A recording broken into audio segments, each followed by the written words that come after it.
all of us exist in some way outside of the mainstream. We are all non-normies on some domain, on some axis. Maybe dyslexia or colorblindness or left-handedness, neurodiversity, being on the spectrum. How about take that as a hidden superpower by which you can stand outside of whatever the mainstream narrative is and use it as a way to interpret it in such that if you do it with integrity and respect, to open up your arms to more of humanity. You guys are the proprietors of the Dark Horse podcast, and this is the second Weinstein I've had on the podcast. Actually, you're the third. I've had a Zev in the background as well. He's doing some work with me here at UC San Diego, but I'm grateful to your brother Eric for helping to facilitate this, and I am grateful to you guys for agreeing to match the length of time that he has spent on my podcast in the next 26 hours. So everybody sit back and enjoy. So it's a pleasure. Hopefully that's with pee breaks. Is that right? No bio breaks will be provided. Damn. So you guys have written a wonderful, really fascinating new book called A Hunter-Gatherer's Guide to the 21st Century, subtitle Evolution and the Challenges of Modern Life. Guys, the first thing I do with all my guests is what you're never supposed to do, which is to judge a book by its cover. But rather than read your theses, which I did do, and I will get to that in a minute, this is the first book that many of my audience members will be familiar with or have a chance to encounter. So what else can they judge it based on? So guys, where did the title come from? And where did the cover art image come from? Is that the two of you guys gathering, hunting on the cover, making? Yeah, there we go. Thank you. There it is. Is that us, Bret? I wish I could claim it was us. I wish as a fallback I could claim it was actually our most recent common ancestor. But given the populations that you and I come from, I don't think that's plausible either. That person was an agriculturalist. Yeah, no, so that's presumably true. But actually the design, before we talk about the name of the book, the design of the cover was actually one that Bret and I had in our head, and we actually mocked it up and sent it to the excellent artists at our wonderful publisher, and this is what resulted. So we're very pleased with that. But the title, A Hunter-Gatherer's Guide to the 21st Century, is of course a reference, as Bret just said, to the ancestors that we had in the Paleolithic on the African savanna, which is what so many people have in their heads when they think of human ancestry, human prehistory, what it was that we used to be doing. And people even imagine that it's the thing to which we must refer if we are to live our most adapted lives. And really one of the premises of the book is we don't have just a singular environment of evolutionary adaptedness. We have many environments of evolutionary adaptedness. And so, sure, we are adapted to the African savannas of the Paleolithic and the coasts, the African coast, but also more recently to being agriculturalists, as Bret said. Almost all modern humans are the descendants of agriculturalists for 10 to 12,000 years, and we're also pre-industrialists. And you go farther back, the opposite direction in time from that cover, and we're all primates, we're all mammals, we're all fish, we're all animals, and we bear the mark of all of those moments of our evolutionary history. There's also a little wink in there to the Hitchhiker's Guide to the Galaxy, because of course there's a little analogy here, right? The argument in the book, the most central one, is that we in the 21st century, despite this environment effectively having been of our own making, are somewhat out of our depth, like an earthling traveling the cosmos. So that's where it comes from. And I think maybe we conclude that actually a towel is not going to be sufficient. Useful. Yeah. Unlike Douglas Adams' right. Hitchhiker's Guide. And there's plenty of fish, and the answer to all of life's questions is also revealed in here with many, many tips from you guys. And I want to get into that, especially parenting tips. But before we do, yesterday, Heather, in your honor, I took my clan to the world famous San Diego Zoo. And I wanted to do some field work to kind of channel my inner Heather Heying before the interview that I knew we'd conduct today. And so I captured an image at great danger to myself and my membership. I captured an image of this little guy. I'm wondering if you can recognize who that is, Heather. Gosh, I think that must be an amphibian. I can barely see. Is it possible it's a newt, or is it a frog? Is it a frog of some sort? Yeah. It's hard to see it. Any chance you could show us one more time? Well, kind of looked like a tomato frog. Is that? Well, it's red. It might, boy. Yeah, it could be a tomato frog. I discovered from an island. Smaller than that. From an island. An island It's probably going to end up being a Mantella. It's going to be That is. It doesn't look like a Mantella at all. Is it a Mantella? It's not a Mantella. Very good. I was hoping to trip you up, Heather, but I couldn't trip you up. It is a tree frog. It is from Madagascar, but its name is, as Bret said, the Sambava tomato frog. It's Discophus. Yeah, very good. Amazing. You guys, you haven't lost a bit since graduate school, whereas I have lost everything, except for my hair. That's all I get to keep. We've seen that frog in person. Yeah, I'm sure. It's poisonous. So I'm sure, Heather, you've done battles with even worse entities than this little plump fellow. He doesn't look dangerous, but looks can be deceiving, right? So I want to ask you first, Heather, what is so fascinating about frogs that could make, we do our dissertations here about, grand unified theories and about new cosmological models predating the existence of the Big Bang when space-time didn't even exist. What about a frog could possibly envelop a person in an entire PhD and perhaps their career, as it did with you, at least early on? That's actually a terrific question. I mean, I was interested in the beginning in the evolution of sociality, evolution of territoriality, of parental care, of sexual selection, of sex roles and sexual behaviors. And one thing I used to say when I was a professor to my students is you can be question-driven or organism-driven as an organismal biologist. And many people are just driven to I really want to work on wolves. I really want to work on whales. And frankly, if you're driven by the organism, you are probably going to be asking less deep questions overall. So I was driven by the questions that I was interested in, and I started working on primates. And as it happened, the very first field season that I was working, which was in Central America, I had a hypothesis about what particular fruits the local monkeys would be choosing. And they were just MIA. The monkeys were missing in action, could not find them. And what I did find instead was sort of a natural experiment playing out in front of me with regard to, in Central America, it was the dart poison frogs, which turned out to have no relationship to the poison frogs of Madagascar. Right. But that sent me to asking, well, there's an entire island nation larger than the state of California, which has been closed to all Vaza, all foreigners for, at that point, many decades, just opened up. No one knows anything about what's going on there with regard to the behavior of any of the organisms except the lemurs. Anything I find will be new. And I know what I'm interested in. Again, social systems and sexual behavior and territoriality. Let's go. So yeah, the frogs are fascinating, but it was really more about studying questions that I had a pre-existing interest in. And that's how, that's also how we end up landing at studying humans as reflected in this book.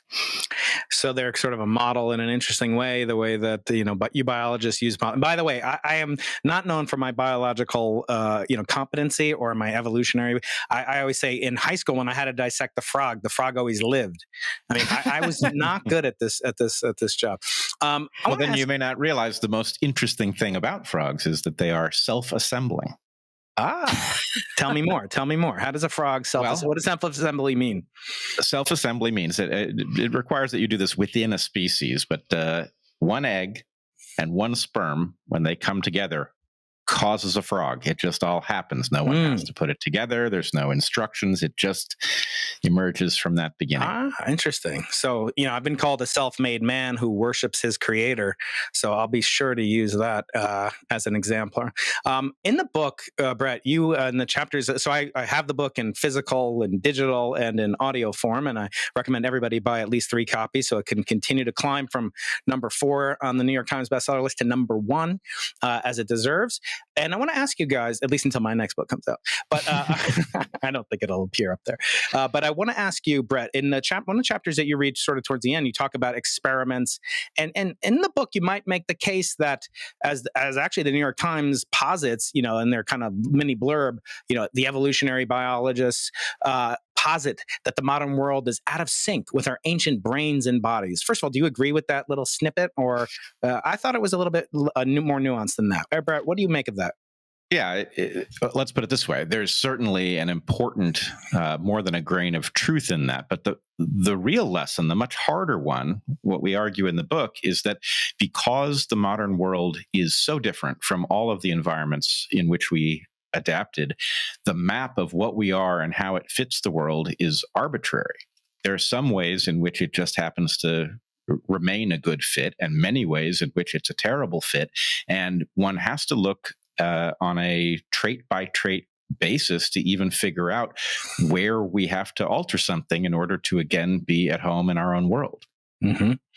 And in the book, there is sort of an ominous looming, kind of thought that is, we're doing all these experiments because as we get farther and farther away, not necessarily as you guys argue, you don't argue in favor, as I was surprised, you don't argue in favor of the paleo diet and the keto diet. So I went down to Dunkin' Donuts, and I want to thank you guys for that because, I had only lost 5 pounds. As I said, I dropped 5 pounds from my chin to my backside. But I want to ask you guys, if you have this notion that kind of reoccurs, that we're doing all these experiments, we're experimenting with our kids. Heather, you talk about screens and all, the availability of pornography, which we're not going to get into, and all sorts of, gender selection. We're not going to get into that either. But that's not my interest. But the notion of an experiment, I think, it shouldn't get a bad name. And that's not because I'm an experimental astrophysicist. I think experiment is pure play. It's pure curiosity. And I think curiosity is probably one of the most undervalued traits. What do you guys say about this categorization of we're doing an experiment on our kids? What's wrong with experiments? Well, the problem is that we have two meanings for the word experiment. One of them means, hey, this is novel, let's see how it goes. And the other is, we'll make a change and we'll see what the consequence is.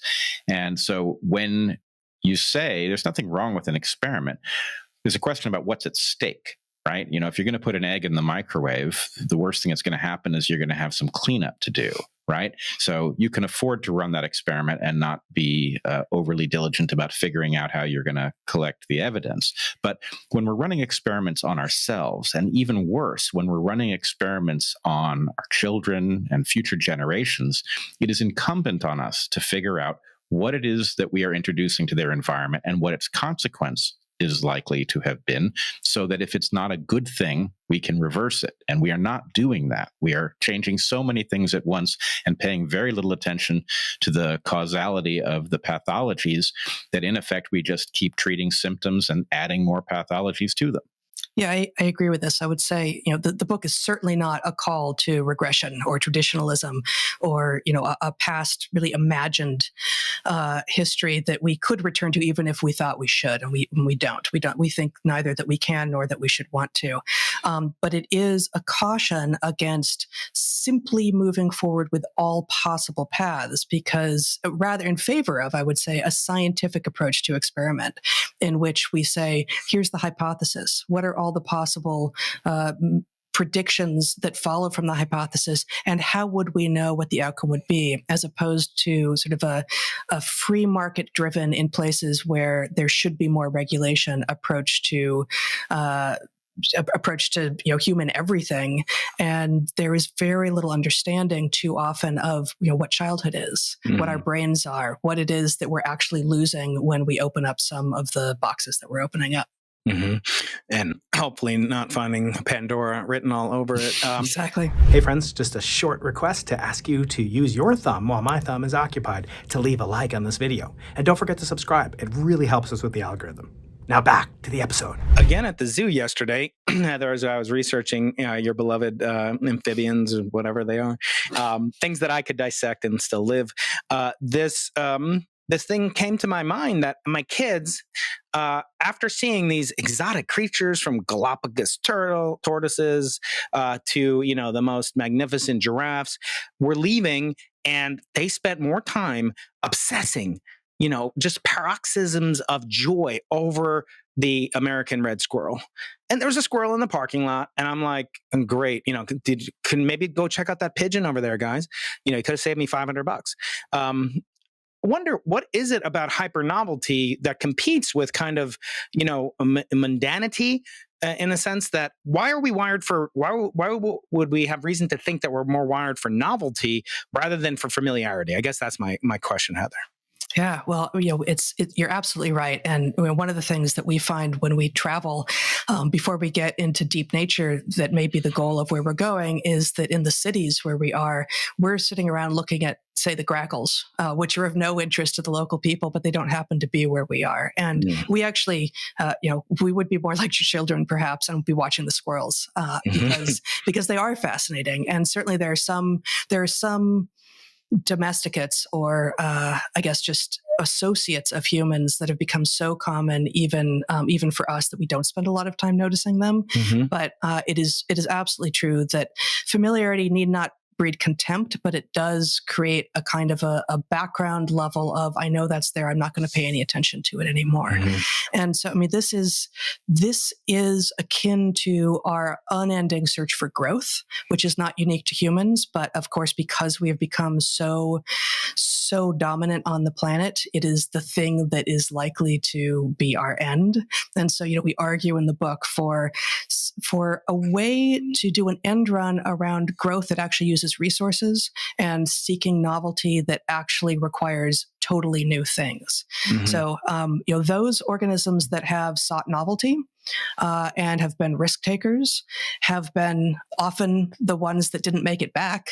But when they did make it, when they were successful, they were the ones who founded new lineages. Mm-hmm. So, of course, there is a long-standing, as old as 3.5 billion years on Earth, a long-standing interest in exploration, Mm-hmm. of which novelty is a manifestation. And Bret, novelty, as you guys talk about a little bit, is concomitant in some level with risk or with exploration. To learn something new requires discovery. To increase, entropy is natural. To decrease it is more energetically challenging. As I was coming into to work today, it's the first days of school here at UC San Diego. I saw some young people skateboarding, as is the most popular mode of transportation outside of surfboarding, and they weren't wearing helmets, and they were Instagramming, I could tell, and but they were wearing masks, and I found it very interesting. This incredible. And we're not going to talk about COVID, obviously, but I want to ask you guys, but maybe Bret first. But what is this notion of human beings? Are we good at assessing risks, and are we good at predictive behavior to predict those types of novel things, as you guys so cogently argue for? They'll be beneficial to us and not actually detrimental in any way to us. And we tend to underemphasize these true risks of not wearing a helmet on a skateboard while you're Instagramming.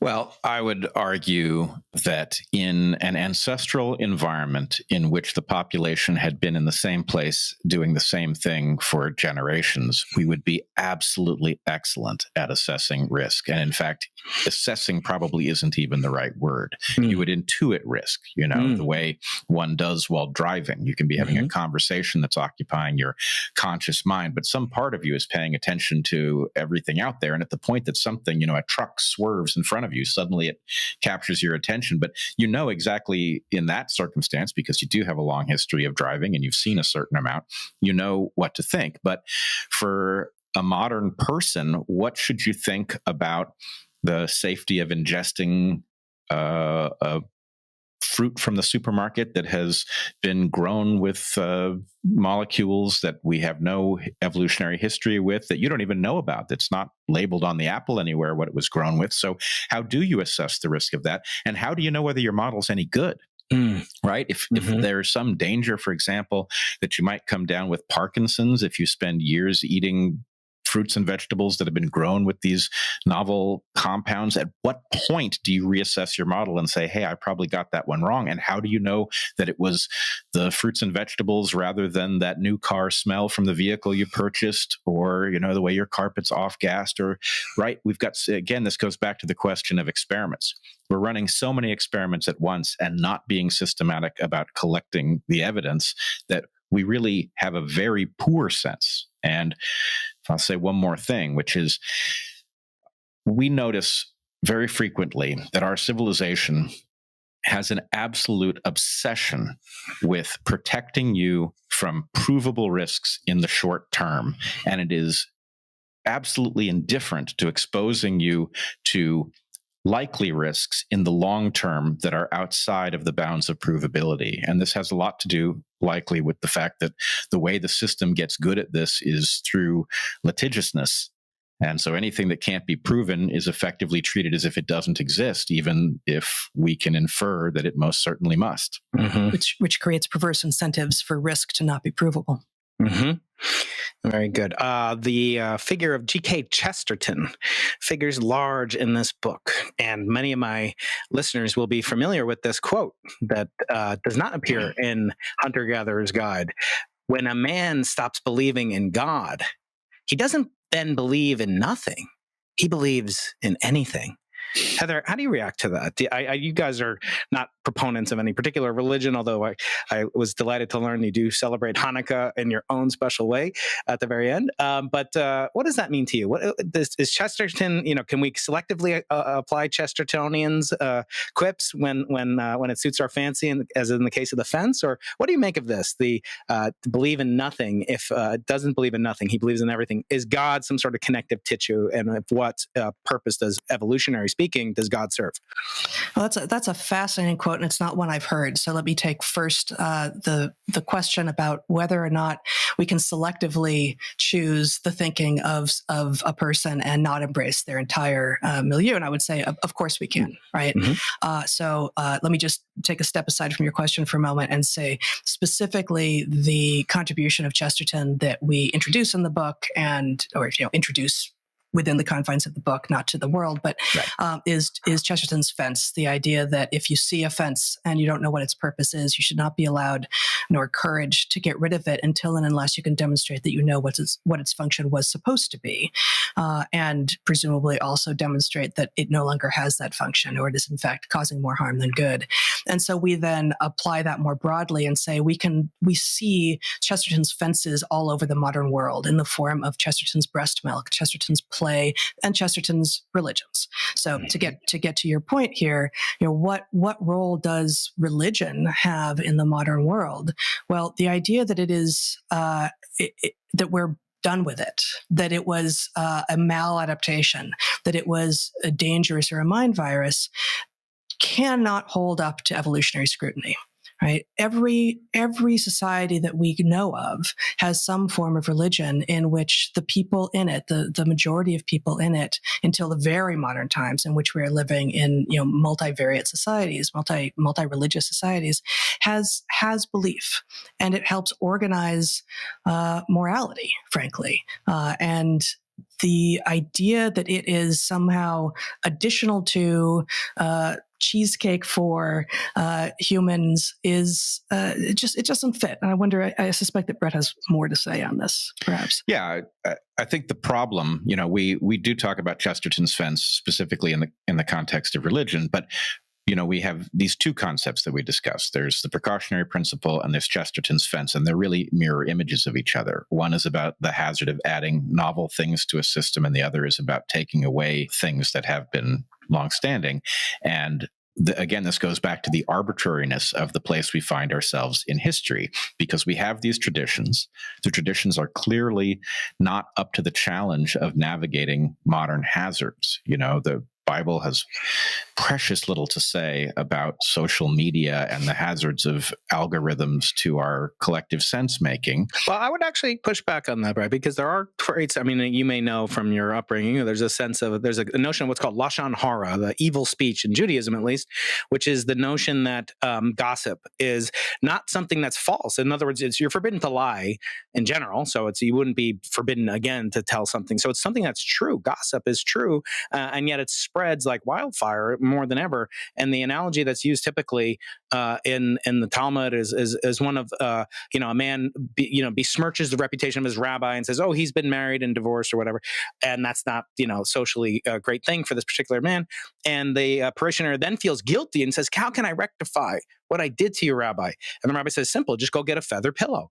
And the guy goes, okay, I'll go get a feather pillow. That's it. That seems simple. The rabbi says, no, cut it open. The guy says, all right, I'll cut open the pillow. And he goes, and shake it out. And the guy says, all right, I'll do it. And am I forgiven? And he goes, no, now go out and collect all the feathers.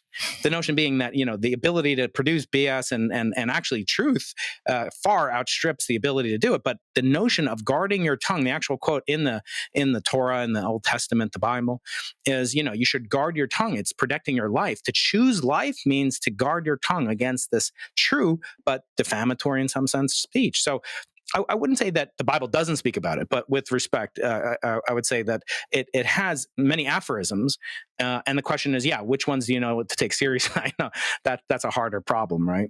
Well, no, I think you've picked a great example, because there's certainly a relevance. If gossip is bad, then the internet is an amplifier of that badness. It doesn't make it better. It makes it worse. On the other hand, there's a whole lot that isn't covered there, right? Yeah. Like what happens when it isn't people deciding to say or not say, but it's algorithms designed to increase somebody's bottom line that result in people being fed things that flatter their preconceptions and having things hidden that would cause them to challenge those preconceptions. That isn't mentioned. And I'm not saying you couldn't find some analog for that in there, but the basic point is, come on, these texts were built by evolution. They were built by evolution with reference to environments we don't live in. Some of what they've got contained in them is still as relevant as ever. Some of it is upside down and backwards, and much is simply not covered. So when you're left with that kind of an arbitrary map, the question is, what do you do? And, the atheists, and the way that that's been formulated in recent times, don't have it right. Chesterton's quote is relevant there. The religious people who say, hey, this stuff is still, the word of God, and we have to take it as handed to us, don't have solutions to some of the problems we face. And so, Heather and I are not happy about the message that we actually have to confront the process of building new traditions that are up to the challenge of regulating the way we interact with each other and the world, because we are bound to get many things wrong in at least our first and second attempts. But what choice do we have? We live in a world for which no one knows the best rules. Yeah. And it's kind of that, emerging from the cave that I find so, instructive, illustrative. But again, just to not belabor the religious point, I mean, a lot of what you talk about in this book, both of you guys are really making the case in some way, not for religious or, political conservatism, for sure, but really for extracting the good thing. You talk a lot about community, about the campfire. That's a strong metaphor. We're going to get into that, and how in modern times the internet is becoming a perverse campfire in some sense. But religion is community, small groups, hundreds of people go to synagogues, not millions of people, or temples or churches or Buddhist shrines. You guys mentioned Buddhism in the book as well, as a positive example of a potential religion that has adaptivity built within it. So I guess the gathering and hunting within the religious structure, it would seem that religious life offers a lot of what, the lacunae that your book is designed to fill in some sense, in terms of, parenting. I mean, you basically talk about, discipline, but also love and kind of having those two hands, everything being this double-edged sword that the Bible speaks about. So, I mean, why not just shortcut it? Why should we listen to you two brilliant, scientists? We could say this tradition has been tested for thousands of years, A/B tested, group tested, why not just pick a religion, maybe choose the religion you were born into and stick with it, even if you don't believe it. I mean, I had Freeman Dyson on, my first guest. He called himself basically what I do, in some sense, a practicing agnostic. So why not just, pick a system? It's been group tested, long time.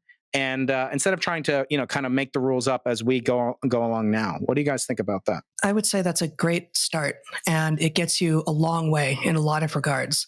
But it doesn't necessarily tell you what to eat and whether or not to let the LED lights flash in your bedroom at night, and what to adopt of what modern authorities are telling you about how you should form your relationships. When it's possible that if what you're trying to do is simply where your book, the religion that you've picked, has an opinion, if you go with that, you are more likely to be right than if you had nothing to guide you at all. But having a book that is, as you say, A/B tested, time tested, all of this, with an evolutionary understanding of what we are and what we've been, because what we are is far more tested than any book that humans have created. Because we are not just hunter-gatherers. We are also monkeys and primates and mammals and fish. Right? We are all of these things. And you make the case, Heather, I think in the section that you read, that I loved, you really make the case for abstinence. I don't mean like puritanical. It's just, you should practice fasting in a certain sense. And many religions do that to very good effect. Refraining from, pornography, from things that didn't exist in the pre-evolutionary past. And I just want to thank you for that, because I do think there's a benefit to it. We just had Yom Kippur in our religion, and, my kids fasted from dinner to breakfast or whatever. And, but they recognize that it's good and that they wanted to do it, but they couldn't do it. And I think all the more so in Judaism, we don't use screens, we don't, communicate on the Sabbath and things like that. You also advocate for that kind of the digital detox. You talk about taking trips for weeks with your children that I don't know if they were what age they were at, but you turn on the phone and all of a sudden you get riddled with email. And that suggests to me you guys do take Sabbaths too. Maybe talk about the importance of that in terms of recharging the human, what the human needs. Either one of you is. Wait, I want to go back and push back on something you said earlier, because it really gets to the heart of the matter here, right? Why not just accept some time-tested religion and go with that, right? But how did it get that way? And the implication is partially carried in your argument for A/B testing. The fact is, sectarian disagreements are the fodder by which selection refines belief systems to make the time-tested versions that we have. But the other part of that, which we argue for in our book, is that there is a mechanism for radical upgrade as well. And you're right. There's, people will struggle. If you're a conservative and you look into our book, you will see conservatism. If you're a radical and you look into our book, you will find radicalism. What the hell is that? Do we not know what we're doing? No, the argument is actually that there is a tension between these things, and that when you are faced with circumstances for which you don't have the answers, they're not contained in whatever book it is that you inherited from your ancestors, you have to have a mechanism for figuring out what the next book is going to say. And it doesn't involve sitting down to write the next book. Right. Mm-hmm. It involves people around a campfire proposing things to each other and figuring out what the foothill might look like. And then that foothill is ascended by disagreements. And, you might have two populations. Do you follow the shoe? Do you follow the gourd? That sort of thing. And those groups that have, or those lineages that have a belief system that more surgically suggests behaviors that are adaptive will outcompete groups that have messier versions of these things. So in any case, I think the point is, do you want to subscribe to the book you've been handed, or do you want to subscribe to the process that created those books in the first place? And What our book argues is that process is an evolutionary process, and we know where we are in that. Right, mm-hmm. We are at a point where a radical transition is necessary if we're to survive. So, if I may speak to the question of Sabbath, which strikes me as having at least two very important aspects. One is that it allows you to remember who you are and who you are with, and to be focused on the people, both yourself, your inner world, and the people you are with. And of course, we need more of that in modern life, and this is fundamental to what humans are. But the other aspect of Sabbath, which you refer to, and Yom Kippur, of course, also does this, is that it reveals the benefit of privation. And too much of modern life seems to be about maximizing comfort and making sure that we are never in any way outside of the bounds which we had imagined we would be outside of. And we argue, at least implicitly throughout the book, although I'm not sure we ever explicitly say this, that actually pushing up against the bounds of what both you think is possible for your own body and brain and emotions, and what is actually possible, is actually itself health enhancing and restoring. And so, for instance, obviously we should be moving our bodies some every day. We should all be walking some amount of time every day, but that's not sufficient. We also should be absolutely pushing our bodies to the limit sometimes, so that our bodies know what it is to be pushed and what kinds of places we might need to push it. And that is going to be the thing that makes us stronger and more anti-fragile. And so, living a life within sort of narrow confines, or even fairly broad confines, where we never even approach those boundaries, makes us fragile. Yeah. And I see that even in the kind of ability to identify with someone who's truly hungry. I mean, I've never been truly hungry. You guys have, probably because you've been on such amazing adventures, some of which are documented in the wonderful book that we're discussing, A Hunter-Gatherer's Guide to the 21st Century, authors Dr. Heather Heying and Dr. Bret Weinstein. And this book talks about, kind of the just culturally, it's a true wake up call. But I came to think of it as interesting dichotomy in what Bret was just saying a couple minutes ago between like, what do you choose and how do you know how to choose? And I saw a fundamental dichotomy between producers and consumers. So you guys are producers and consumers, but you're producers, your YouTube channel, which is extremely popular, Dark Horse Podcast, you can find everywhere podcasts are sold. But you're also consumers. You consume voraciously, scholarly and otherwise. Now, I started to think about the very first gripping opening story about rain in the mountains. And I started to think, well, it's great that your guide, and we'll maybe you guys can recap the story very briefly, how you almost weren't here to tell this story, and you almost didn't have the children that you wonderfully are blessed to have. Maybe tell that story. And then I want to make the point that there's a certain amount of credit that goes to you guys for being consumers and knowing I should trust this guy, this guru, because he is a producer of this knowledge, but there's an obligation of the consumer as well. And I wonder if that's not harder to acquire. But maybe Heather, can you start off with the story about rain in the mountains? And then Bret, can you comment on the obligations of the consumer if he or she wants to survive and thrive? Yeah. So it was our first season as graduate students, as would-be scientists in Costa Rica. We had spent a summer previously exploring Central America, so we were not new to these ecosystems, or we didn't think we were. But we had both grown up, privileged kids in Los Angeles, in the weird world. It wasn't called the weird world then, but we were very much of the first world, as it was called then. So we were at this little tiny field station in Sarapiquí in northeastern Costa Rica, and we were done with our field work for the day. It was hot. The two of us chose to walk down to the river where we would swim many days. To get there, you have to cross a relatively high bridge. And we were about halfway across when a man we did not know, a man we took to be a local farmer, approached us. Our Spanish was terrible at this point. He spoke no English. And he basically got our attention and kept saying, there was rain in the mountains today. And he would point to the mountains. And we were just getting hotter and hotter standing there, wishing that we could extract ourselves from this conversation, but feeling that we needed to engage with him because he was trying to engage with us. But at some point, he pointed with increasing urgency to the water and said, look. And in the few seconds that we had been looking away, it had begun to rise. And what he was telling us with the very few words that we shared between us in a language that wasn't ours, although we were in his home and, in his home landscape, where the language that was spoken was his, was that rain in the mountains that all of us are aware of, that has to go somewhere. And had he not stopped us, what we stood on that bridge as that water rose and rose and rose, and very soon there were trees coming down the river, and the bank on which we would have been standing had disappeared under this flash flood. This man saved our lives, probably, at least one of ours. And we were young proto-scientists in graduate school, working towards PhDs, doing tropical biology, thinking that we knew a place because we'd been there for several weeks, studying, frogs and bats, but we didn't. And so, the point is that it actually takes much longer to truly know a place. And all of us feel like locals now in whatever landscape we walk into. But in fact, it takes a lot more experience than most of us give credit for.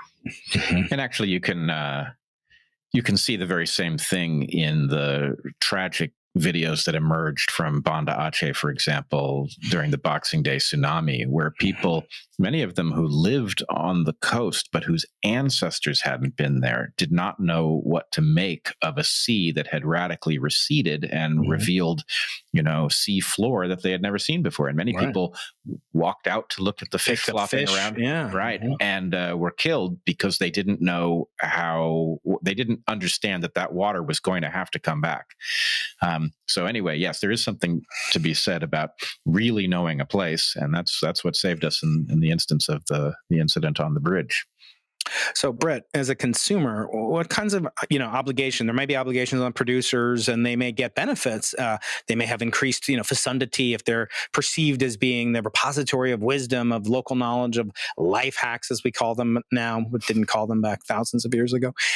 But what obligations are there on the consumer, and what benefits accrue to him or her for being astute in their judgment of perception of which mountain guides to listen to, so to speak, to torture this analogy?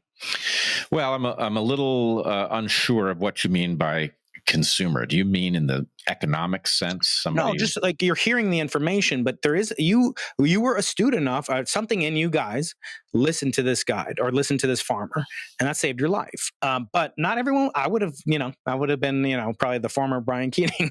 I would have, I'm hot. What are you talking about, man? Let me take a dive off this waterfall to impress my girlfriend.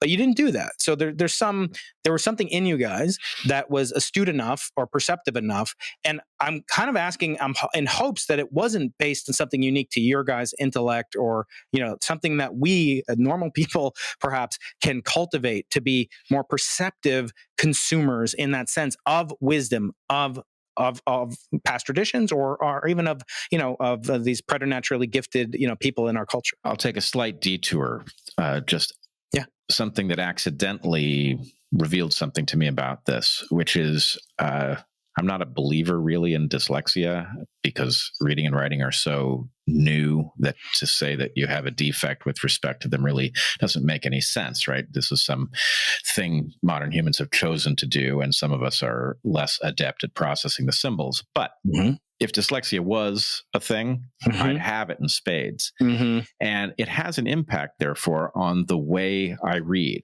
It makes it less fun, more it's more exhausting for me, I know, than people who read easily. But it has a positive upside, which I think non-dyslexics don't necessarily spot, which is because I know I can't trust my interpretation of the symbols on the page, I'm constantly looking to see whether or not what I'm reading makes sense, right?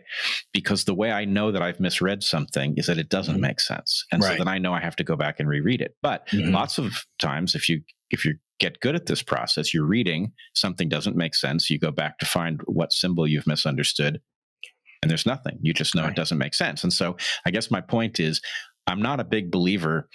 I think you should really minimize the consumer part of you, that even what we do that looks nominally like being a consumer, like reading, shouldn't be a passive activity. It should be one in which your conscious mind is actively engaged in evaluating what's coming in. And the profit comes when, if somebody's telling you something and they're ostensibly an expert in the topic, but they say something that doesn't match the model that you have of the universe, well, there's an opportunity there. Either they're about to learn something or you're about to learn something. And that, I think deciding to be a consumer as little as possible is probably the best advice that we can give. Can I add something to that? Actually, yes. I think all of us exist in some way outside of the mainstream. We are all non-normies on some domain, on some axis. And, it may be dyslexia or color blindness or left-handedness or, neurodiversity, being on the spectrum, or many, many other things. And, it's become very fashionable now to identify what way in which you are oppressed. This is not that. This is how about take that as a hidden superpower by which you can stand outside of whatever the mainstream narrative is, and use it as a way to interpret it in such that, or rather with tools that maybe all the so-called normies don't have.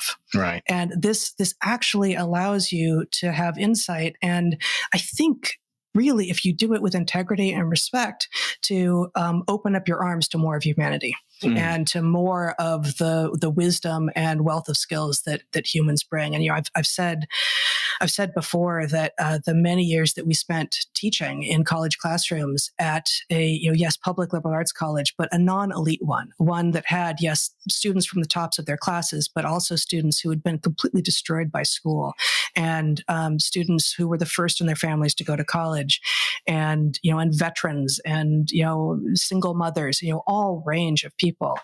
What that experience taught me in part was that almost in a room full of 25 or 50 students, almost everyone has something to teach every other person in that room. And that's not to say that I was pretending that I wasn't the professor and wasn't there to teach some particular things that I had written into the curriculum and that I wanted to get to. but that part of what we were doing there was, indeed, to return to the earlier concept, was building community such that we had trust for one another, such that we could, over time, reduce the skepticism we had for one another, and thus engage more and more deeply ideas that might have, on the first day of class, seemed polarizing or extreme. Well, no, now that we have some trust, and you can recognize that if I say something that you wildly disagree with, it's not because I'm a monster. Maybe I'm wrong. Maybe I'm not wrong. Maybe you don't have the information I have. Maybe I don't have the information you have, but let's take the time to explore. Yeah.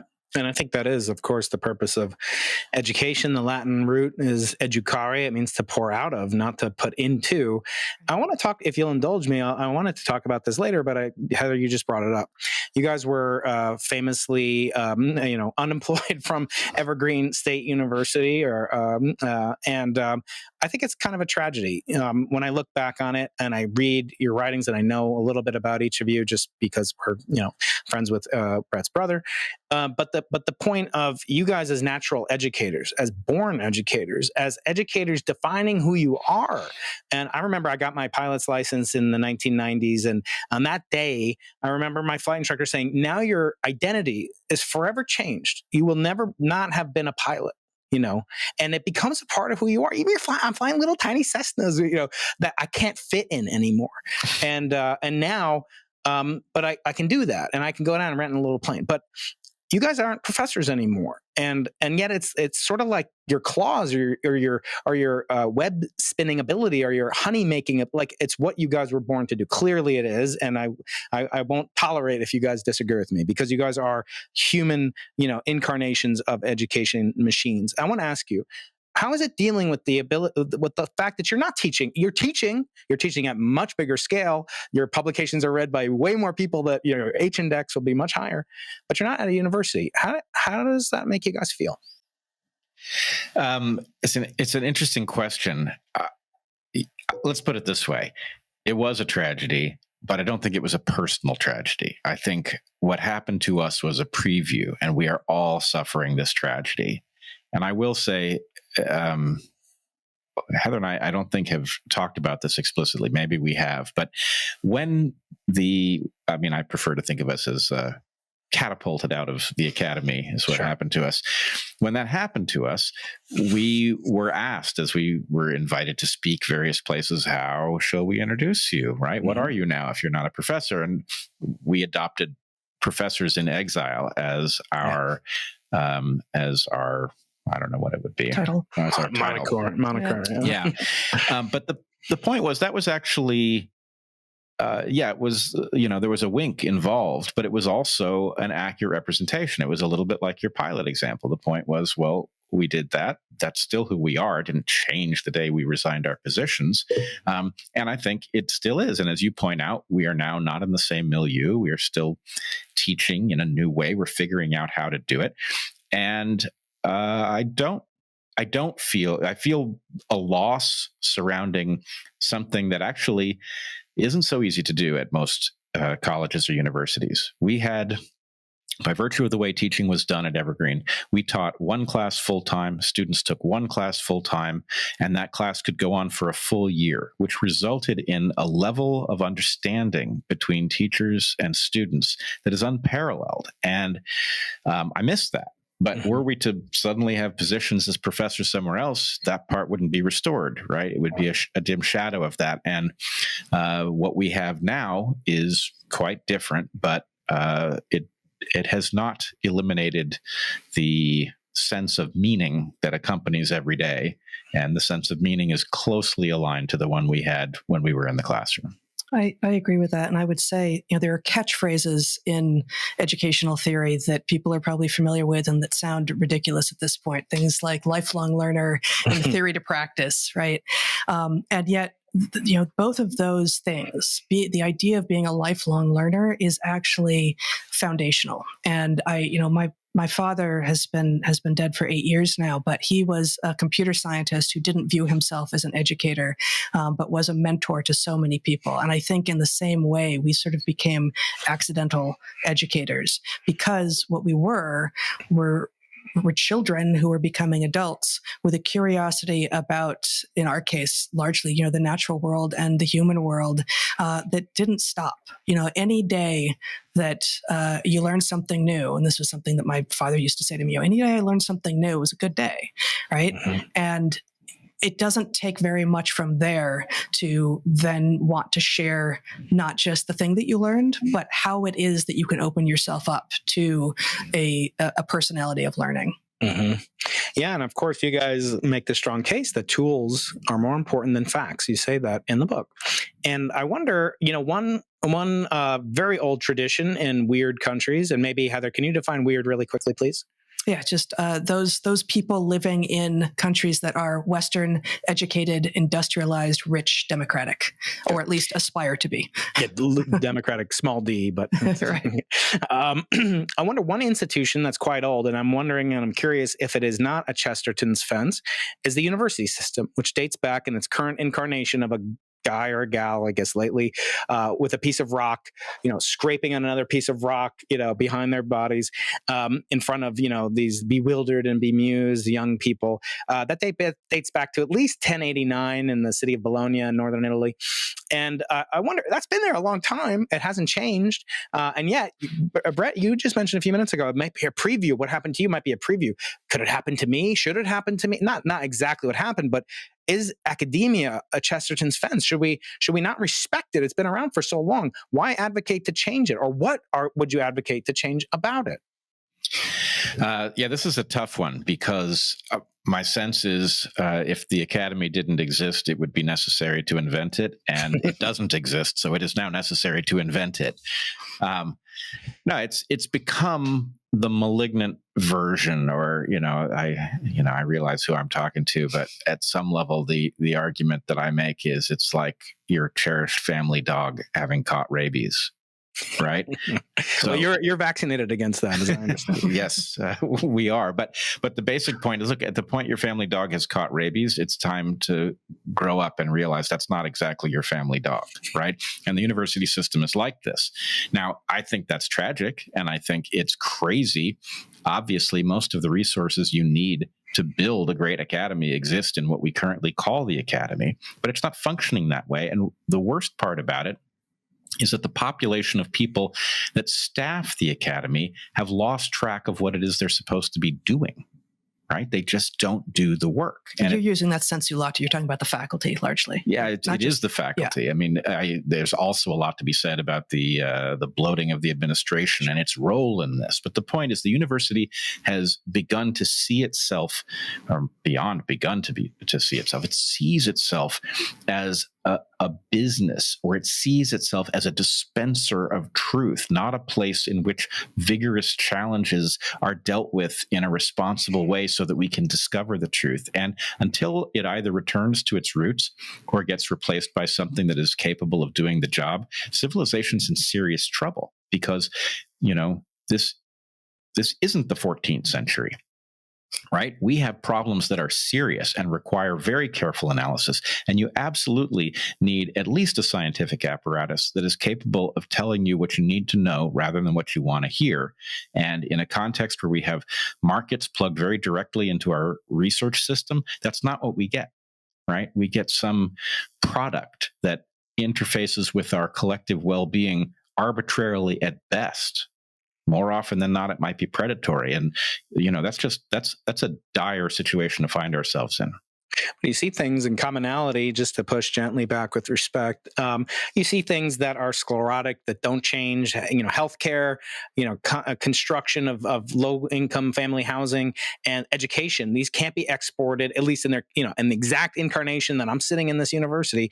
Are they not anti-fragile? Are they not? I mean, what is this has been around for 1,000 years almost in more or less its current state. And except back then they had a barbaric tradition. I don't know, Heather and Bret, if you know this, but they had a barbaric tradition that the students could go on strike and then the professor wouldn't get paid. And thank God they've abolished that. But is it not anti-fragile? You guys talk about this resiliency as a model, Heather. Are these universities that I'm a part of, at least currently, so entrenched and so part of culture as it is, that they're effectively resilient to further perturbations and change? Well, I think sclerotic can look anti-fragile, and it can persist in appearing to be effective for a long time after it actually is. So, we're already seeing some of the smaller places fail around the edges, right? The elite institutions and the large state institutions, especially the R1s, are likely to last for longer, and maybe they can reform. The places that were once exactly where undergraduates, at least, were most likely to get a really inspired and exciting and serendipitous liberal arts education, the elite private liberal arts colleges, are most likely to fall first. They just, they are less sclerotic and more likely to be taken over. So, the idea that the entire system is anti-fragile, no. Just as Bret said, do we need higher ed? Yes, we do. But that doesn't mean that the system we've got now is what will persist. But I also think that Nassim Taleb formulated this concept so brilliantly that it covers this, right? The academy is robust.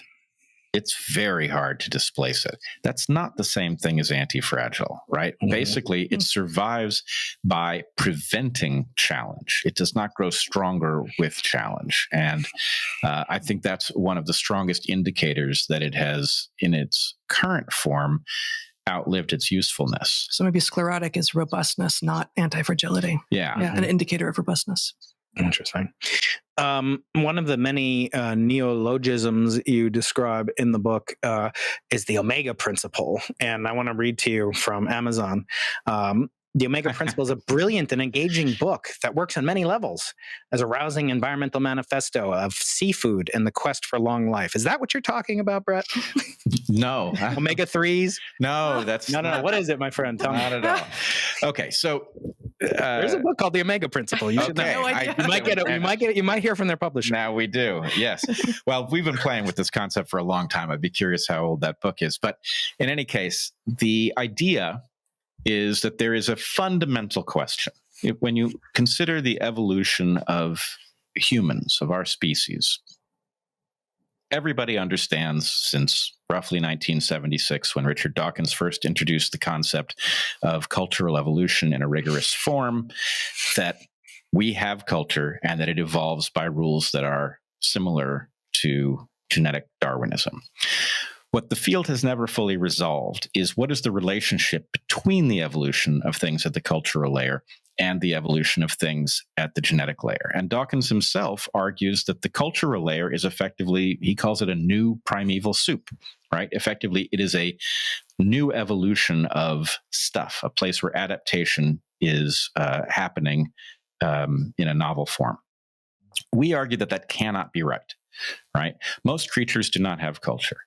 We are adapted to have a tremendous amount of culture. We make the argument that human beings, though not a blank slate, are the blankest slates that selection has ever produced, and that there's a reason for that. And that's because, being the blankest slates, we end up doing the bidding of the genes far better than we would if the genes hard-coded our behavior to a much higher degree.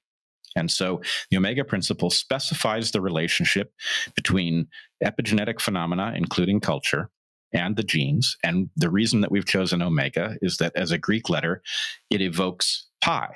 Pi specifies the exact relationship between the diameter and the circumference of a circle, in the same way that the Omega Principle specifies the exact relationship between epigenetic phenomena and the genome.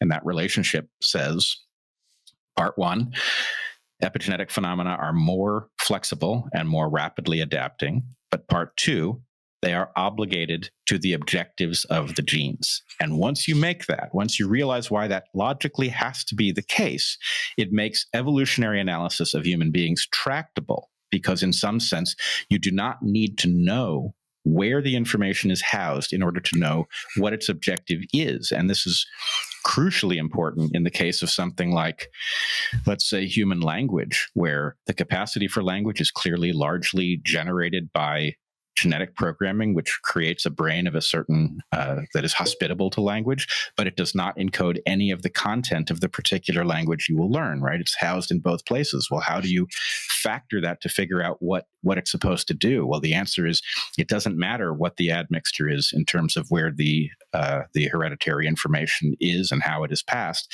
It's for the same purpose either way. Mm-hmm. And I want to ask you a famous question posed by Erwin Schrödinger, but not answered in his famous monograph, What is Life? Heather, what is life? And then I want to add another monograph suggestion to you, Bret. What is culture? Along those same physical lines, perhaps. So, Heather, what is life to you? What is life? Life is self-organizing and replicating with hereditary information that I think self-correcting hereditary. The hereditary information has to be have error correction in there too. I have to think about that to make sure that has to be part of life, but I think so.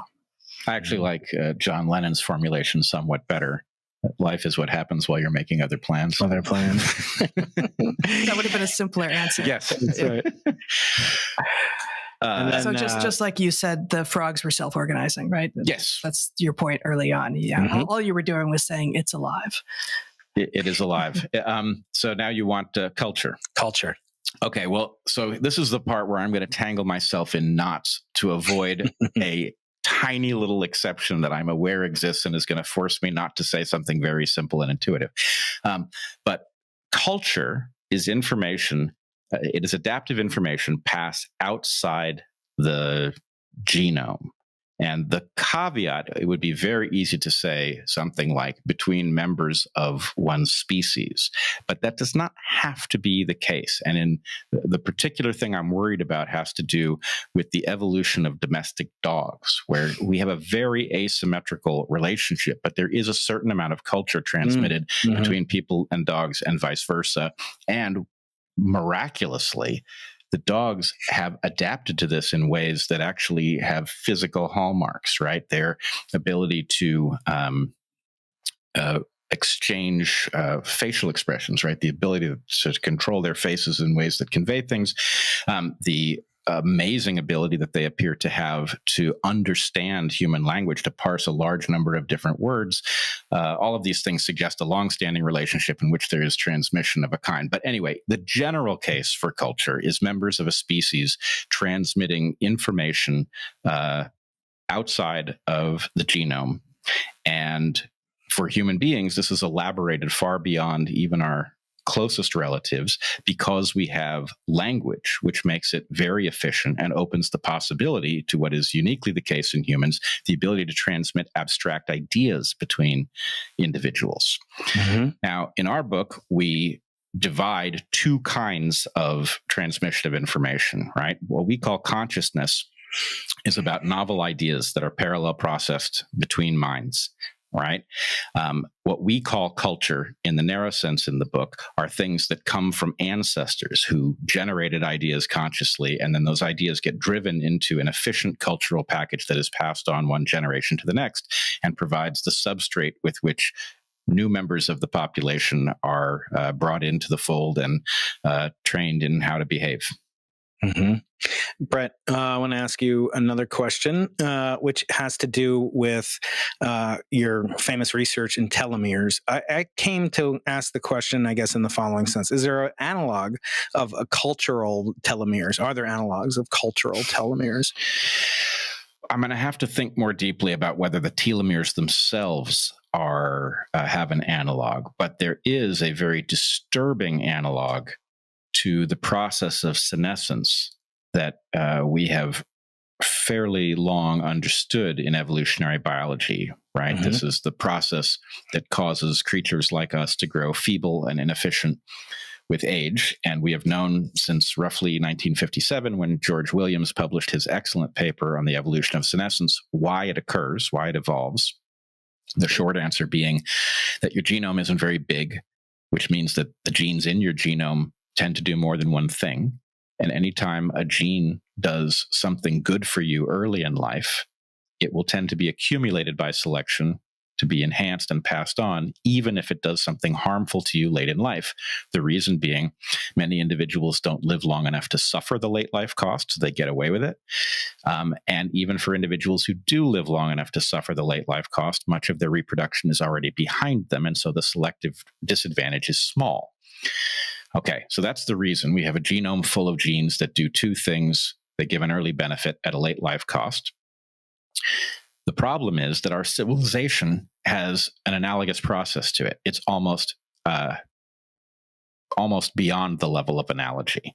And the basic point is, when we invent a new process that produces some benefit to us initially, it creates political and economic power that makes it impossible to undo that process if it turns out to have a much later cost. And so, in exactly the same way that the body suffers all of those late life costs after a number of years, civilization is built in its current instantiation. It is built to senesce by virtue of us suffering all of the costs for the economic activity that produced profits long ago. And if we are wise, we will recognize the degree to which that tells us where we're headed, and we will figure out how to unplug that system and replace it with something that doesn't have that characteristic. Very good. Yeah, that kind of presaged my final question to the both of you, which is America experiencing senescence? And I do see some potential maybe over torturing of that analogy, but it does seem, in certain sense, maybe Heather, you read a passage in the book, you talk about how to avoid it, and you talk about liberation, anti-fragility, and the propensity for things that aren't resilient or don't to resist competition. Maybe talk about that in the final minutes, and then I'm going to turn to my patented final thrilling 3 existential questions that I'm going to ask both of you separately. I've never done this before, but we'll use the remaining minutes to do that. Is America experiencing it? And if so, how can we avoid it? It does appear that way. And I guess what I was going to ask you, Bret, as you were talking, something I'm not sure we've ever even talked about before, is individuals experience senescence for the reasons that you lay out. And within a species, we can extend average lifespan, but we have very little chance of extending maximum lifespan. But I don't think there's any reason to think that at a societal level that there needs to be a maximum lifespan. Right. And so we talk in the book, for instance, about the Maya as an example of a civilization that was so long lived and so long horizon thinking that they actually have a unit of time, the Baktun, which is over 400 years. Right. So, and they had an enlightenment of their own, and they introduced the concept of, they invented the concept of zero and astronomy and farming and written language. And, they had so many of the things that the European Enlightenment, in fact, did. And yet they were failing before the Spaniards arrived, right? It was not the Spaniards who took out the Maya, although they certainly helped finish them off. So, they lasted longer than America has. So even if there were a maximum lifespan of civilizations, we're certainly not there. And depending on how you count, China has certainly been going for longer. Although you might argue that it's not the same. It's not the same civilization, right? So, are we in the death throes? Well, it seems like it, but maybe there don't need to be death throes. No, I think biology just has answered this question, and we've become so petty that we don't understand that it's an answer, right? And I think we need to look to the biological solution to this and then look for its analog in the space of civilization. The way selection has solved this problem is that it has treated the body as a temporary vessel. And in fact, the very model that we present in the book, where we pass on a tremendous amount of adapting, evolving information outside of the genome, means that you have children. They can pick up that fraction of what you know that is still relevant, right? They can discard the fraction that has become outdated, and they can advance the ball. And that effectively, they are you, but they are not exactly you. Right? They are an edit on you that then keeps the process developing through time. They are the anti-fragile solution to the senescence problem. And in essence, what we need to do with respect to the United States, for example, is recognize that the founders absolutely nailed it with respect to the values. They came up with a solution that was actually, in all likelihood, much more durable than they expected it to be. But it is now not surprising that people who had never seen a train or a chainsaw or an airplane or the internet, that they couldn't have built a structure that was going to be robust to this. And it is time for the 2.0 version, something that honors what they accomplished, but does not treat it with religious devotion, treats it as something that now needs to have its offspring. That's where we need to go. And I don't think it's a sad thing. I think it is a natural transition, and we should embrace it. Actually, if I can just put a cap on that, we don't talk in the book about species concepts and how it is that we name species and how different types of biologists think about what a species is. But one of the things that is certainly true is that as species change over time, absent branches coming off of them where we can absolutely say, yes, that's different now, we still tend to, paleontologists still give different names to those lineages over time because they are, what is found is fossils, and fossils get different names. And if we think about political systems the same way, America is changing. We have these unchanging founding documents, but as it changes over time, just because it doesn't change names doesn't mean that the thing itself can't evolve. Interesting. Okay. I lied that I only had a couple questions because actually I have my audience questions, but I'm going to do those in rapid fire if you guys will play along. I'll read a question. You could say yes or no, or restrict it to a one-sentence question. It could be both of you guys, either one of you guys. They're not directed to either of you individually, but as a group. First, from LJ. Do you have any thoughts on the origin or purpose of music? Is it merely a social tool meant to strengthen bonds within or between groups? Or do you think it's a bond that can be separated from evolutionary history? One sentence, go. Music passes the adaptive test, which we present in the book, with flying colors. It has no choice, really, but to be an evolutionary adaptation. Modern music has many purposes. The question is, what is the original purpose that caused the thing we call music to evolve? And it's a great question. It can't be answered in one sentence. Good. Okay. Dal2 asks, explorer modes, what are they and how important are they for the process of evolution? Most explorers fail and we never hear from them again. Absent explorers, we don't have lineages branching, and we have a very low diversity and expansion into diverse habitats on the planet. So I will add, evolution seeks modes and forms that function, that get genes into the future. It is much less efficient to search all of the possible design space for modes that work than to limit one's search to things that are likely to be functional. Selection over time will develop mechanisms that reduce the search space. Those are the explorer modes. They're the heuristics of space. Yeah. And then combined with survivorship bias that we tend only to hear from the ones that survived results in some quite prejudicial outcomes, supposedly. Okay, next question comes from Blair James Ryan. He has a question similar to the one I wanted to ask. Your thoughts on how the modern diet and processed foods like seed oils and sugars have created obesity and diabetes, heart disease, and dementia. Now, I wasn't familiar with dementia, but maybe one of you can take that, and then I have a follow-up question about allergies. Absolutely, they have. And there is increasing evidence for their role in dementia as well, including some of, I can't remember the name of a few of the molecules involved in shelf stability that absolutely are involved in things like Alzheimer's and Parkinson's. I had a question about allergies. So I'm only allergic to one thing, which is stopping eating. I break out when I stop eating. But I never remember, gluten-free and peanut allergies when I was a wee lad 40, 50 years ago. What do you guys make of this? Is this a byproduct? Why are we hitting this, hockey stick moment where it seems to be so prevalent? You can hardly go to a restaurant, which isn't like all these symbols and they're not like kosher symbols. So yeah, what does it make of the exponential increase of these allergies? Well, I think there are two things that are likely in play. One of them, allergies are typically mediated by the IgE system. And the IgE system is a system that would have been busy with things like parasitic worms in a past environment, things that we've been very effective at eliminating, which is a good thing. Just has immunoglobulin E. Yep. It's a class of antibody. Mm-hmm. And in any case, there is substantial evidence that suggests that this system left idle targets things that it shouldn't, right? It won't target pollen grains or whatever else. But then there's also... Hold on, which is very much the argument we make with regard to the appendix in the book as well. Right.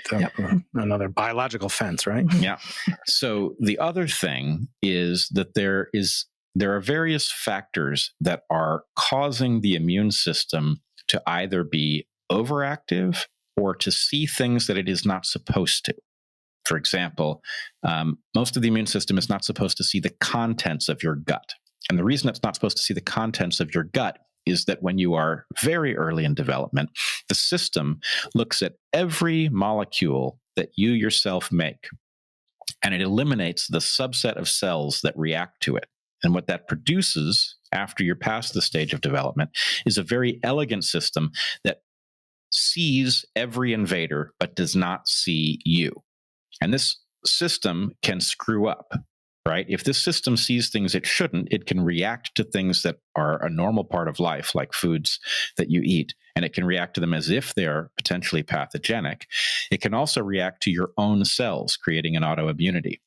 And so allergies to things that we eat appear to be the result of a mistake by the self-non-self recognition system that causes the equivalent of an autoimmune disorder, not to you, but to your food, right? Why are the contents of our gut being seen by the immune system and therefore recorded as likely pathogenic? That is an open question. There are many possible answers, but I think we need to be looking in this realm, and we need to say, well, it may be too late for some of us. I have a severe wheat allergy. There's nothing I'm likely to be able to do about that. But what we can do is we can figure out what causes this and then prevent young people from encountering whatever those influences are so that they don't develop these allergies in future generations. Mm-hmm. Next question comes from JM. What types of adaptations would you expect in populations that are chronically vitamin D deficient? Well,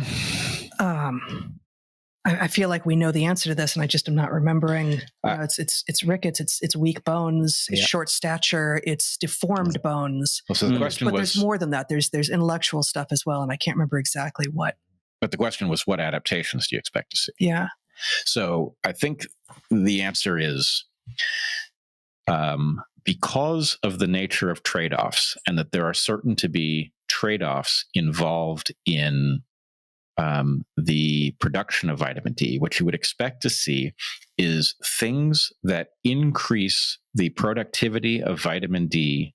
So vitamin D is produced by the skin in response to sunlight.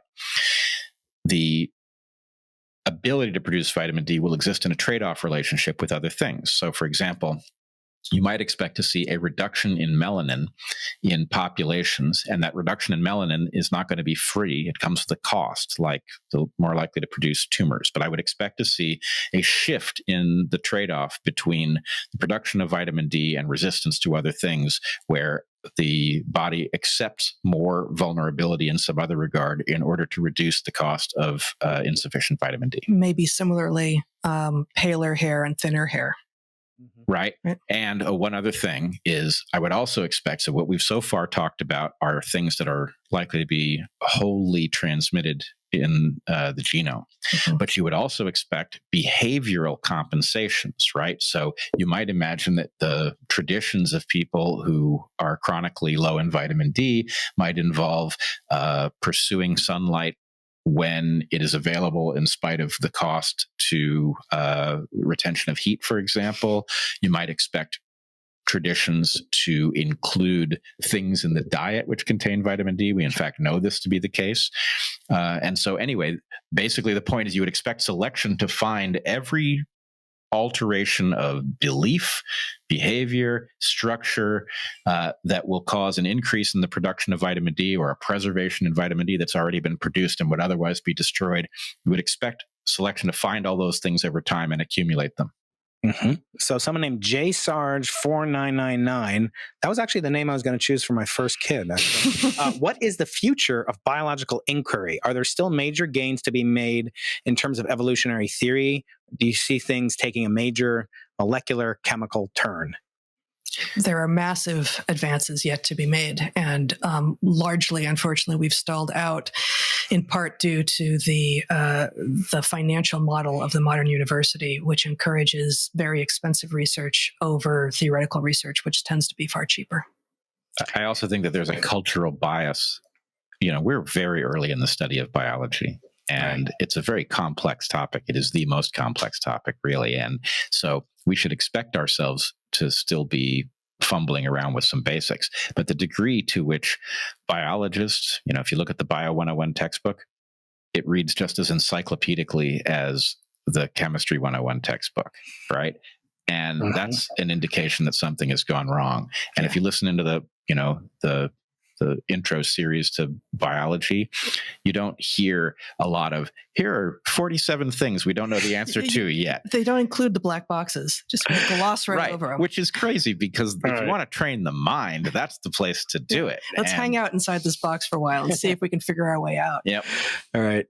Next question is about a spin 14 generalization of unification of quantum mechanics and relativity. I assume that's for Heather. No, that's the wrong Weinstein brother here. Sorry about that, Sean G. Last question I'll take from the audience. This guy has a lot. He wants you guys to have Noam Chomsky on, past guest on the Into the Impossible podcast, because he claims, we're making finger puppets of you guys, but he claims that Chomsky finds convincing this communication is not even a secondary function of language. He goes on to other questions, but he asked 5 other questions. I'm going to ask just one simple one. Heather, do peacocks use their sons as decoys to shield their daughters? No. Okay. I'm not sure I even understand the framing. Do you know what is being? Yeah, I kind of get it, but do you want to translate for me, and then I'll try to answer? Decoy is not the right term, but the idea is if you were to go straight handicap, right? This is a hobby handicap principle. Yeah. Then the point is, from the point of view of a male offspring that puts on this tail to demonstrate he could deal with the handicap. Yes, he demonstrates awesome genes because he's got the handicap, but he also suffers from the handicap. And so in order for that to the opposite then. Well, like in order for it to like the opposite of what is true. For it to pay, the benefit to females who get the benefit of the good genes but don't pay the cost of the tail has to be effectively more than twice, in order to compensate for the loss to their sons. So it's not really decoy, but are they sacrificing their sons to enhance their daughters? And the answer is no. Okay. The answer is no, but it will not be obvious why the answer is no. I'm very much looking forward to presenting that analysis at some point in the future. If you guys have a few more minutes, I know you have a pretty hard break coming up, but I found very interesting, and of course my audience will expect nothing less than your thoughts on aliens. And you make a statement in the book, I forget which one of you reads it, but that aliens will sleep when we encounter alien, not if we encounter, but when they will be, kind of nocturnal, diurnal entities as well as we. What basis do you make that on? First of all, Heather, do you believe in the existence of intelligent extraterrestrial beings? And Bret, if you think so, why do you believe that they will have diurnal and nocturnal behaviors like we do? Yes, and I really hope that we find them. And it'll be a very good thing if they do also sleep, because then if they come by while we're asleep, they'll know to wait until we're up. Because we wouldn't want to miss them, right? That's right. No, that's right. That would be embarrassing. Yeah. And maybe they can help me sleep train one of my kids. That would be nice. Right. But you want to know why? Yes. Yeah. Well, the argument is like this. In order for creatures to be sophisticated enough to engage in this kind of travel, there are certain things that are very likely to be true of the planet that they evolved on. A day and night is a highly likely phenomenon. Should they have a day and night, it is likely that just as the creatures of Earth are biased towards activity in one or the other period, because there are trade-offs in the building of things like eyes, for example. So if you have a really great diurnal eye, it tends not to collect enough light for night. And if you have a really great amplifying eye, then it tends to not be so acute during the day. And so those things will cause a highly intelligent creature to have faced a period of time over which it was not highly productive. And simple dormancy is a huge opportunity cost. Because if you've got the kind of computer that can do really careful thinking and it's offline because you can't be productive because your eyes aren't adapted to either day or night, that the selection will inevitably discover that it can borrow that apparatus. And so its sleep is liable to have some of the characteristics of ours, including possibly things like dreaming. Let me just say that you elided what may be the most interesting part, but maybe the most obvious to an astronomically interested audience, which is that the intelligent aliens that land here and wonder and don't wonder why we sleep are likely to have day and night because the tidally locked planet is unlikely to have allowed for the evolution of such complex life. That's right. And that actually comes to my last question, which has to do with the potential danger then of a future Space Force colony on the moon, which is tidally locked to the Earth and therefore doesn't experience diurnal. Fast forward, many thousands of years in the future. I often say, like, we live in an amazing age. You talk about the campfire, et cetera. My grandmother, guys, she grew up with the horse and buggy. She grew up, in the shtetls of Eastern Poland and lived to see men walking on TikTok. But I want to ask you, if we do go to the moon, will there be detriment? Will there be kind of two cultures that will arise? Those that kind of had the whatever benefit perhaps of growing up in a diurnal, non-tidally locked system, or will there be detrimental to people living on the moon? It will have anatomical and physiological effects. It will. And we don't know what all of them are, just as much as we tried to figure out before the space race was a thing, what all of the effects would be of those very short periods in spaces without gravity, for instance, we still could not begin to actually fully understand it. But wait, I'm a little bit lost here, because if we put a colony on the moon, it will have day and night. There'll be 2 weeks long. 2 weeks long, right? But I mean, biotically speaking, the moon is not a high productivity environment. Can we just all agree on that? No, right? Yeah. In fact, it's a zero productivity environment. Right. So, it's all going to come by Amazon or something, right? It's going to be shipped there. And therefore, the idea of a productive period during the day is going to be off the table, right? You're going to be productive. We're going to create a day and night cycle that is however long is optimal for humans, likely something like 24 hours. Although when we put people in caves, it doesn't turn out to be 24 hours, but doesn't matter. 25, right? But nonetheless, we'll just build an artificial environment. I mean, I'm not advocating for hanging out in the moon. It doesn't sound like a ton of fun to me, but right. But I think maybe part of what the question that you're asking ends up getting at is one of the big themes of the book that we haven't really talked about is a tendency towards reductionism in modern science. And, imagining that the thing that you can measure, that the metric that you've got in hand is the most important thing about the system. And so in order to survive in a colony on the moon, we will figure out those basic things. People are not going to find themselves asphyxiating because we got that thing wrong. But we will not have gotten to a lot of the emergent necessary truths that humans will need in order to live like we do on this planet. And lucky for Elon, as he says he wants to die on Mars, as Lord Martin Rees, past guest on the show, said, yes, but let's hope he doesn't die on impact. Mars has a almost 24-hour cycle, so that would a diurnal nocturnal cycle. Okay, guys, I'm going to ask you to do something I've never done before, if you'll indulge me, which is one of you guys is going to answer my thrilling 3 existential questions about advice to your former. Here are the 3 questions, and I'd like you to unplug your headphones, one of you at a time, so I can have the other one be ignorant of the other's answer. And I'd love to hear you guys answer independently, if that's okay. Okay, but the problem is whoever takes off their headphone is going to hear the answer to the question, so it's not a... I mean, you want one of us to leave? Or? Maybe you could leave, yeah. Maybe one of you could leave or put on some heavy metal music. Who's leaving? You go first. Right. I mean, I'm going to speak first. You get out of here. I'll go first. do the leaving, and okay, I'll see you shortly. Okay, good. Thanks, guys. It never happened before. All right, on the Into the Impossible podcast. Okay, Heather, these are basically either far future questions or far past questions. I like to ask all my guests to kind of bring out the humanity in all of my guests. Not that you guys need any, but they involve around kind of questions of legacy, which is prominent in this book. I want to ask you first what you'd put in your ethical will, which is a concept from Judaism called the zava'ah. It's a type of wisdom or value system that you most would like to articulate to near-term generations as their inheritance, sort of a will for your ideological heirs, not necessarily only your biological heirs. So, a set of instructions or wisdom or compilation of value system that you live by, sort of, relatively brief. Yeah, I guess this is going to sound like it's cheating, but I think it's this book that we just wrote. And if I have to encapsulate it more, it's perhaps the epilogue, which is the eight principles that we say during the 8 nights of Hanukkah. And I won't be able to say them off the top of my head. We wouldn't do it anyway. We want the audience to buy the book. Yeah.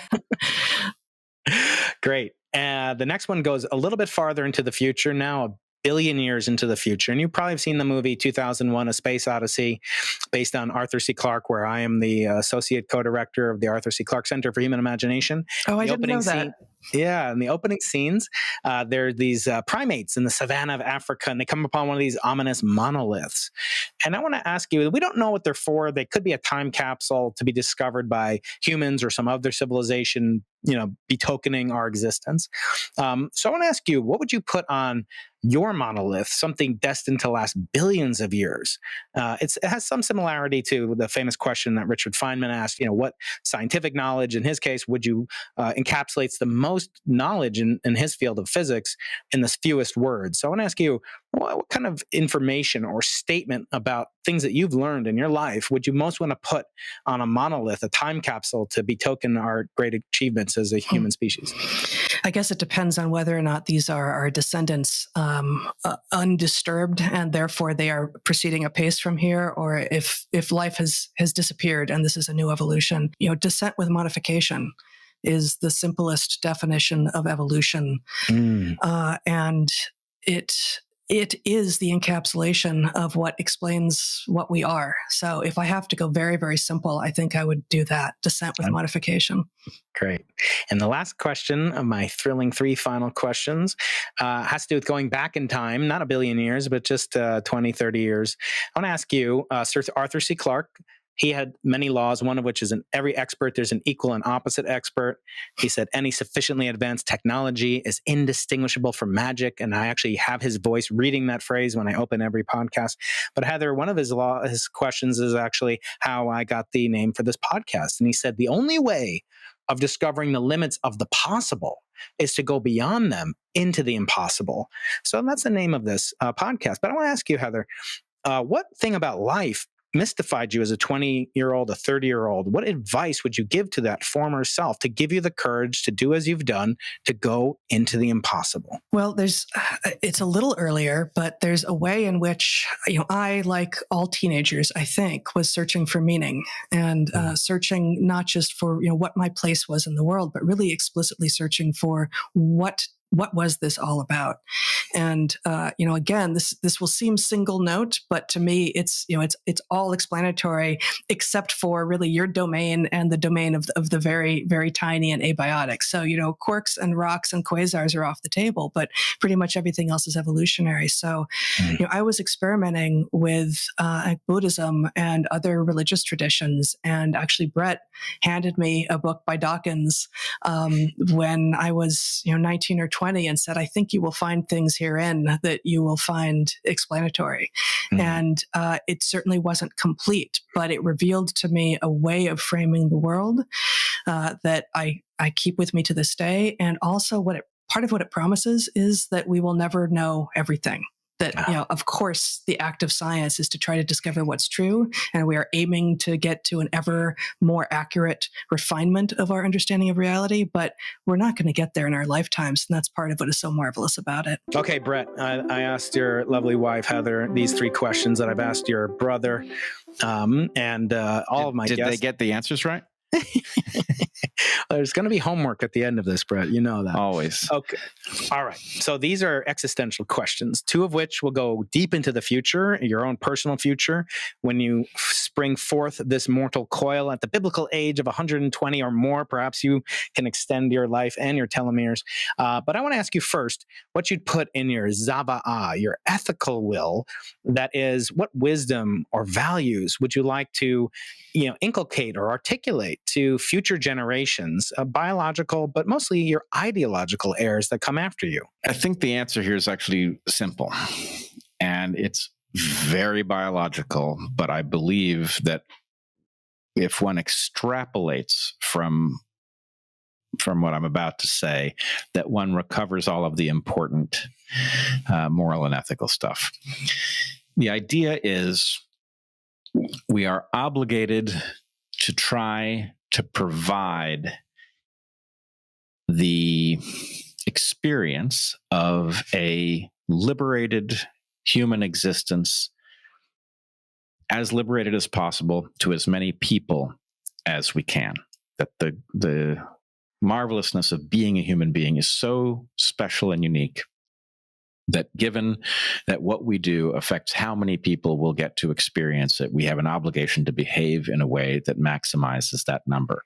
And the reason that I think that all the proper moral and ethical stuff that needs to flows from extrapolating from that principle is that A, it forces you to behave in ways that are maximally sustainable. Those maximally sustainable ways, therefore, involve the discovery of the various steady states we will need.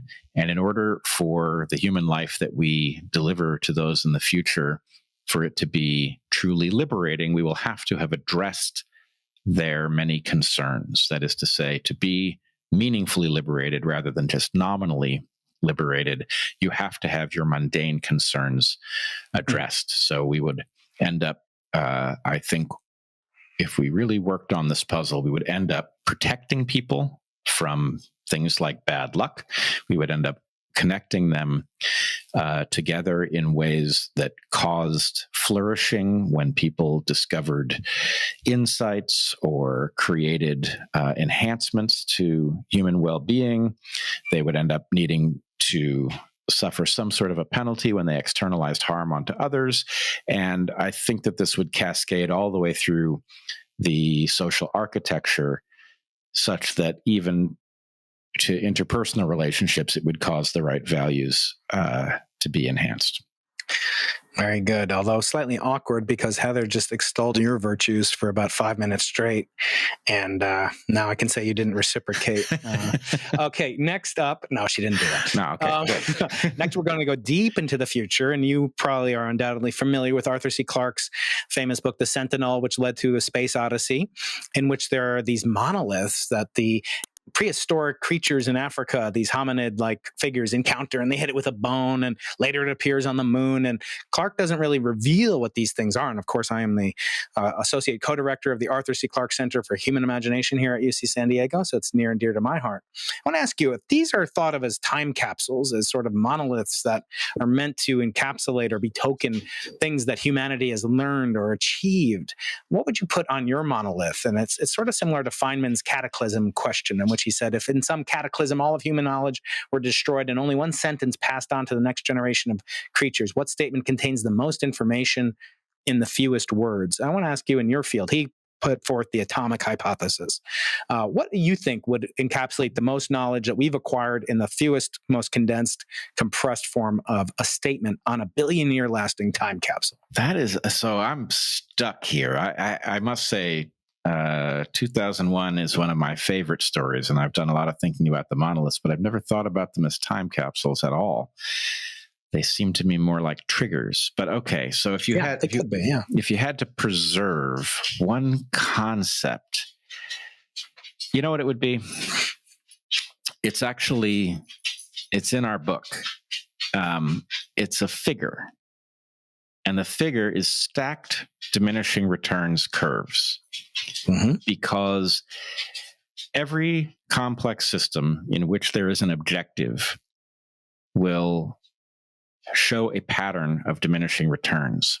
And the key to success at whatever the objective might be is knowing when you've hit the inflection point and would be foolish to keep investing in the same way. And what you need to do is seek the next face, the next bargain phase of the next curve in the stack. And if people understood this, I believe, I think it's right up there potentially. Wow, I shouldn't say such a thing.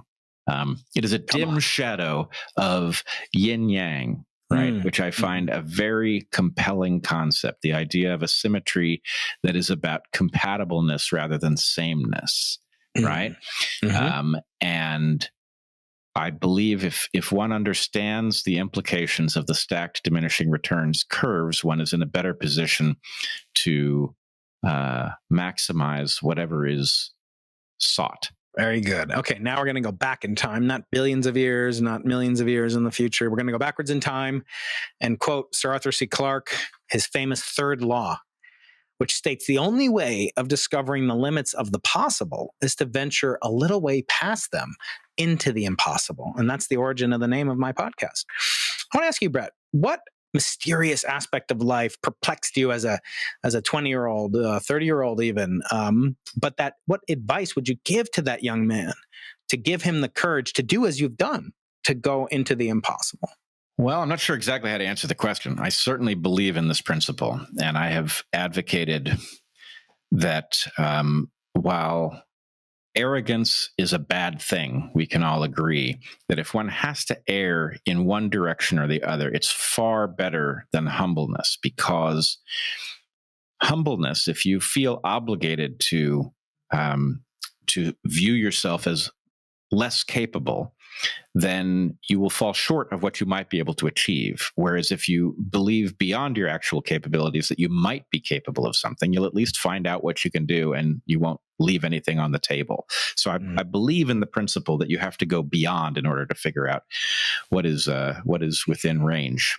I had the telomere experience was transformative. It was very early for me. It was, as a young graduate student. And the experience of having correctly predicted that wild mice would have short telomeres, even though the literature said many, many times over that mice have long telomeres. It even in some places said rodents have long telomeres. Discovering that I had been correct about that I had done the logic well enough that it could predict a result in a laboratory, was very freeing, because after that point, it didn't really matter if people, doubted my capability. I knew that at least once I had succeeded in that, and I never had to worry too much that I was fooling myself or something along those lines. So I would advise people, and in fact I have advised my own students, to seek an experience that frees you in that way, right? To set objectives for yourself, scientifically and otherwise, that even if it takes many such attempts to find something in which you discover the limits of what you can do, that it at least allows you to tune out the doubters, because they can't possibly be right. And you need that confidence in order to succeed, especially in a very cutthroat field like academia. I always call it the academic Hunger Games, in conversations past and present with your elder brother. I want to thank you so much for coming on the Into the Impossible podcast, for having your courage to produce this work. There are about 50 other questions I could have asked, but time does not permit me, nor does discretion do so as well. But I want to recommend everybody, please do pick up a copy of A Hunter-Gatherer's Guide to the 21st Century. I'm looking forward to the bonus guide that comes with a poisonous tree frog. That would be a delight. And I just want to thank you for sharing your honesty, your courage, your candor with myself and my audience. And I hope we can meet up again someday. It has been a terrific pleasure. Thank you. This was great. Thanks, Brian. Thank you, guys.